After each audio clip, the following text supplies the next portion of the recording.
সশস্ত্র ক্ষেত্রে শপথ করিতে। সারা বাংলাদেশের সরকারি নির্দেশনায় সিলেট সিটি কর্পোরেশনেও আমাদের প্রধান নির্বাহী কর্মকর্তা মহোদয় নির্দেশে সিলেট সিটি কর্পোরেশনের সামনে এলইডি স্ক্রিনে বড় আকারে আজকের এই শপথ অনুষ্ঠান প্রচার করা হচ্ছে।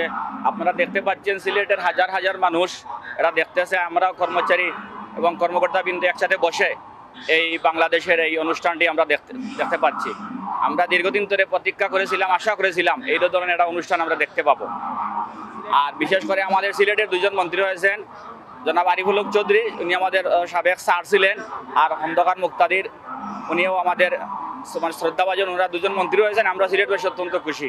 সিলেটে দুইজন মন্ত্রী হয়েছে, অবশ্যই ইনশাল্লাহ তারা ভালো কাজ করবে। আমরা তাদের কাছে আশা রাখি ভালো যেন করে, কারণ আমাদের এলাকার মধ্যে গ্রাম অঞ্চলে যদি ভালো কিছু করতে পারে আমরা এই দুইজন মন্ত্রীকে আবার চাই। সুন্দর একটা আয়োজন এবং এত বড় একটা ইয়ের মাধ্যমে অনেকজনের দেখতে পারতেছে আজকের শপথ অনুষ্ঠান।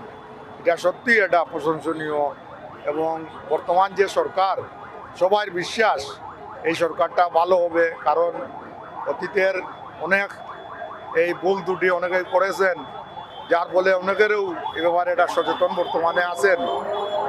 কেউ এখন ক্ষমতায় অধিষ্ঠিত হবেন, আশা করি এই যে সুন্দরভাবে রাষ্ট্র চালাবেন।